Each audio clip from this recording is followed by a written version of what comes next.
In this video, we're going to be taking a look at Morbid, the Lords of Ire, a new RPG Souls-like that will be releasing for PC next year in 2024 with a free demo coming out today, December 5th.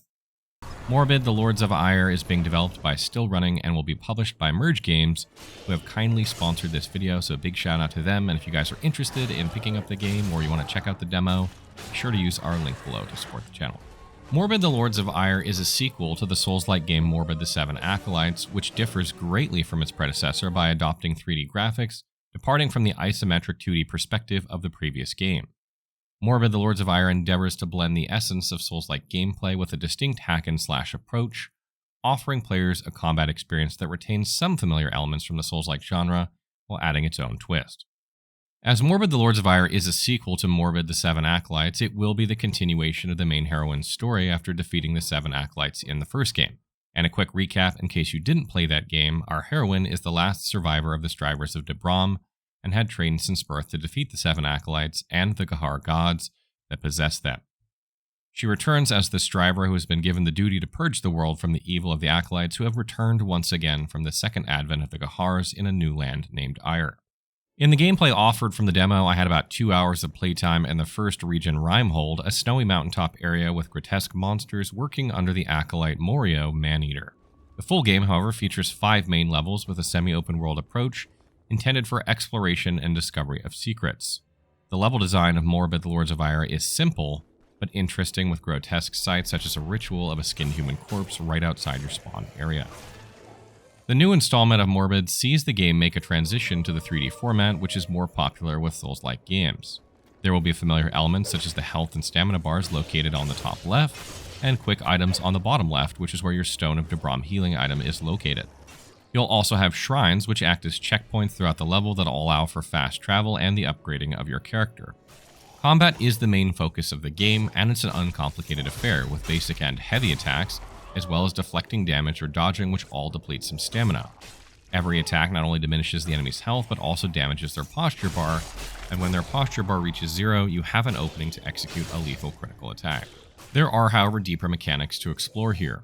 Perfect Block, for instance, deflects damage without consuming stamina if you block at the correct time.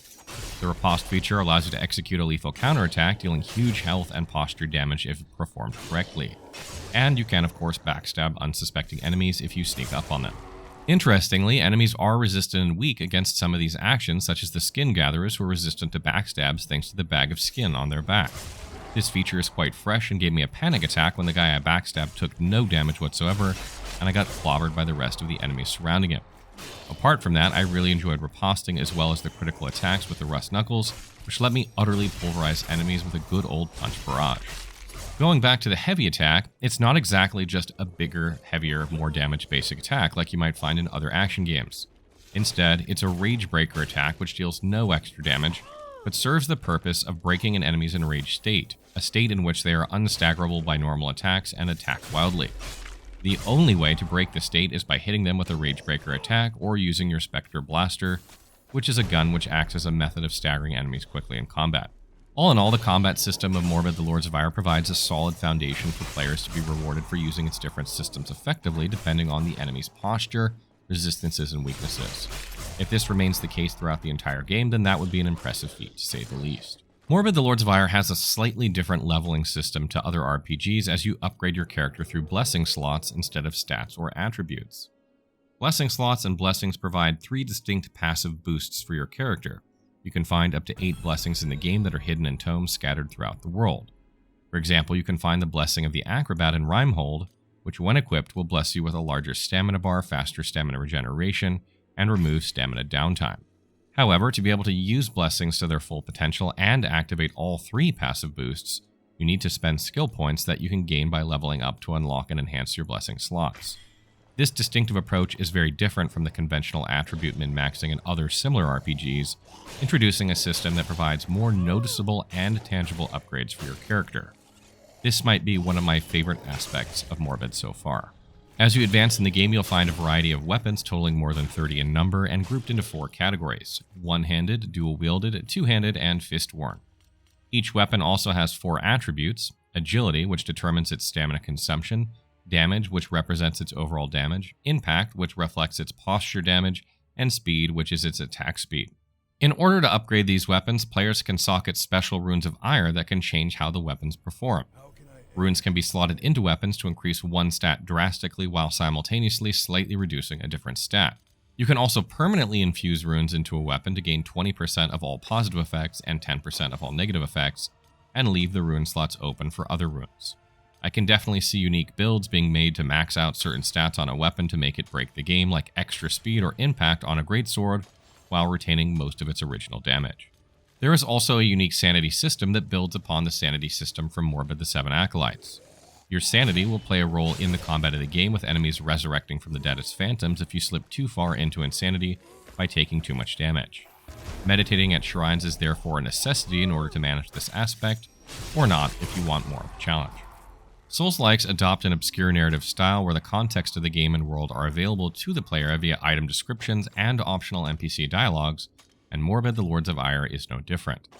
It did, however, succeed in piquing my curiosity and teases a world that you can unravel by digging into its secrets, leaving you to navigate the intricacies on your own.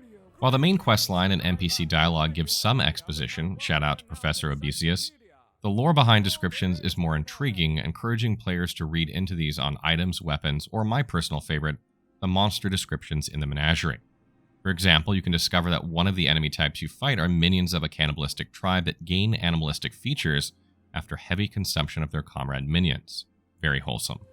Understanding and having knowledge behind the events of the first game will remove some of the mystery, but there is still much to be explored in this sequel.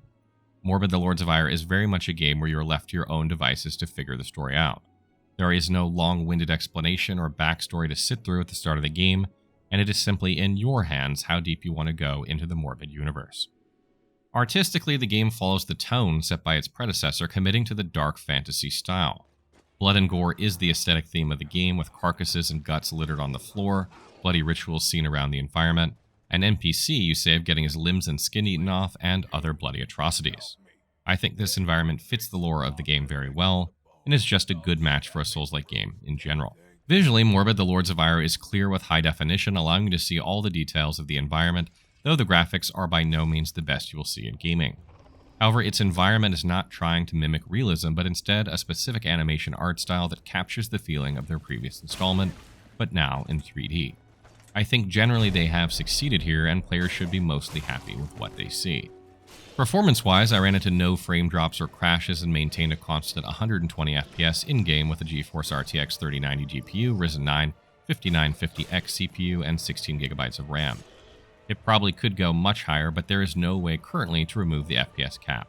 There were almost no bugs in my experience of the demo, with the only ones being some enemies stuck in a rock and the boss Morio landing on my head for a bit, which was really pretty funny.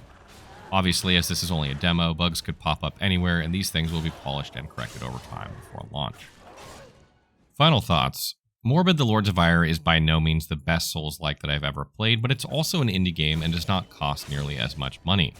So far, I like what I've seen and have generally enjoyed my time with the game, even if it wasn't a long amount of time. And as I mentioned earlier, the Morbid Lords of Ire demo is free and available on Steam as of today, and the full game should be coming out soon next year. So if you guys like the look of it or are just looking for a new Souls-like in the upcoming months, I suggest checking out the demo and giving it a shot to see if it's something you want to keep an eye on. So what do you guys think of Morbid Lords of Ire from the gameplay you've seen so far? Have you played the demo? The previous game was received pretty well on Steam with a 76%, with a lot of players mentioning that they love the Morbid game world. The 3D graphics for the new title is obviously a huge change, and one that could really push the franchise to the next level. Time will obviously tell, but again, if you guys want to pick it up, make sure you use our link below to support the channel, and let me know what you guys think in the comments below.